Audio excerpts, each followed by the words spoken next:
정치보좌관입니다. 최근 이재명 정부의 첫 번째 광복절 특별 사면 대상에 윤미향 전 의원이 포함되면서 정치권과 일부 언론에서 거센 비판이 쏟아지고 있습니다. 국민의힘과 보수 언론은 윤 전 의원을 파렴치한 범죄자로 낙인 찍으며 위안부 할머니들을 이용해 후원금을 횡령했다는 의혹을 다시 부각하고 있습니다. 이들은 사면 결정이 국민 정서에 반하는 특혜라며 즉각적인 철회를 요구하고 있습니다. 그러나 이러한 여론의 선동 속에서 우리는 한 가지 중요한 질문을 던져야 합니다. 과연 윤미향 전 의원은 그들이 주장하는 것처럼 위안부 할머니들의 돈을 가로챈 중범죄자가 맞는가 하는 것입니다. 국민의힘과 보수 언론이 반복하는 윤미향 악마와 프레임의 이면에는 어떤 진실이 숨겨져 있는지, 그리고 법원의 판결이 어떻게 뒤바뀌었는지 그 과정을 면밀히 살펴보겠습니다.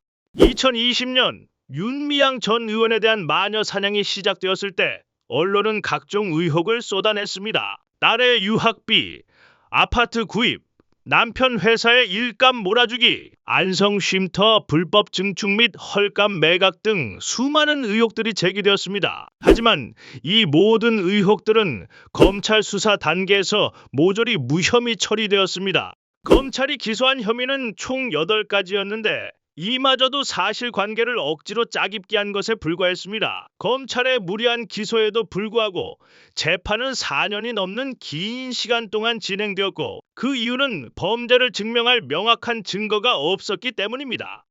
2023년 2월 1심 재판부는 검찰의 주장을 대부분 기각하며 사실상 윤 전 의원에게 무죄를 선고했습니다. 검찰이 제기한 8가지 혐의 중 7가지에 대해 무죄를 판단했고 횡령 혐의 역시 검찰이 주장한 1억 원이 아닌 1,718만 원만 인정해 벌금 1,500만 원을 선고했습니다.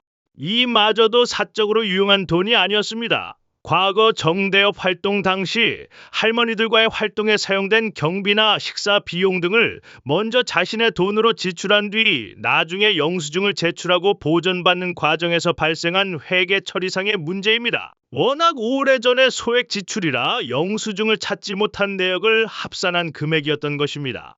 1심 재판부는 피고인이 30년간 열악한 환경에서 위안부 문제 해결을 위해 활동하고 이 과정에서 횡령액보다 많은 액수를 기부한 사실을 고려했다며 징역형이 아닌 벌금형을 선택했습니다. 즉 1심 재판부는 윤미향 전 의원의 횡령 행위에 고의성이 없었다고 판단한 것입니다. 오히려 윤 전 의원은 횡령 금액보다 훨씬 많은 1억 원 이상을 단체에 기부한 사실도 드러났습니다. 상식적으로 횡령범이 자신에게 주어진 급여와 상금까지 단체에 기부한다는 것은 납득하기 어렵습니다. 그러나 이 모든 판결은 2심에서 뒤집히게 됩니다. 2023년 9월 마영주 판사의 2심 재판부는 1심의 벌금형을 파기하고 징역 1년 6개월에 집행유예 3년을 선고했습니다. 검찰이 추가 증거를 제출하지 않았음에도 불구하고 횡령 액수를 무려 7,958만 원으로 대폭 늘린 것입니다. 마영주 판사는 고 손영미 마포쉼터 소장의 개인 계좌를 정대협 계좌로 간주하며 개인적 통장 거래까지 횡령에 포함시켰습니다. 또한 고 김복동 할머니의 시민사회장 조의금 중 남은 돈을 시민사회단체에 기부한 것을 기부금품법 위반으로 여성가족부로부터 받은 국고보조금 중 활동가들이 다시 정대협에 기부한 금액을 보조금 관리법 위반으로 규정했습니다. 이는 1심의 판단을 완전히 뒤집는 것이었습니다. 윤 전 의원은 2심 재판에서 30년간 피해자들과 함께한 활동가들의 수고가 비난과 공격에서 격려와 연대로 변할 수 있도록 따스한 위로의 판결을 내려달라고 눈물로 호소했지만 마영주 판사는 오히려 형량을 높이는 냉혹한 판결을 내렸습니다.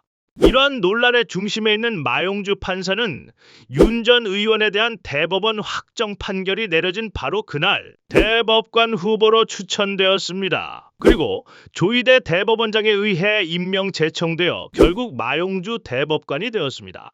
이는 윤석열 정권 당시 정적 제거에 공을 세운 판사들을 대법원에 진출시키는 일련의 패턴과 일치합니다. 조국 전 장관의 부인에게 중형을 선고했던 엄상필 부장판사가 대법관으로 임명된 사례가 그 대표적인 예입니다.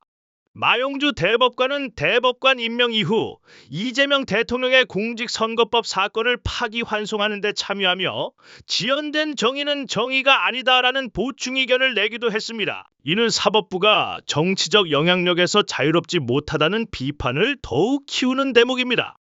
윤미향 전 의원은 2심 판결의 부당함을 계속해서 호소하고 있습니다. 그는 조의금 중 남은 돈을 김복동 할머니의 유지에 따라 기부한 것을 기부금품법 위반으로 본 것은 억지 판결이며, 활동가들이 인건비로 받은 보조금을 다시 단체에 기부한 것을 부정수령으로 판단한 것도 부당하다고 지적합니다. 국민의힘과 보수 언론이 위안부 할머니를 이용한 파렴치한 범죄라며 횡령 의혹을 부각하는 동안 그들의 주장은 1심 판결에서 대부분 기각되었고 2심 판결 역시 논란의 여지가 많다는 점을 우리는 기억해야 합니다. 지금 윤 전 의원에 대한 특별 사면 논란은 단순히 범죄자에 대한 특혜 문제가 아닙니다. 1심과 2심의 판결이 극명하게 엇갈린 배경, 그리고 그 과정에서 사법부가 보인 의문스러운 행태를 함께 고려해야 합니다. 우리는 정파적인 선동에 휩쓸리기보다 이 사건의 실체적 진실을 냉정하게 파악할 필요가 있습니다. 지금까지 정치보좌관이었습니다. 시청해주셔서 감사합니다.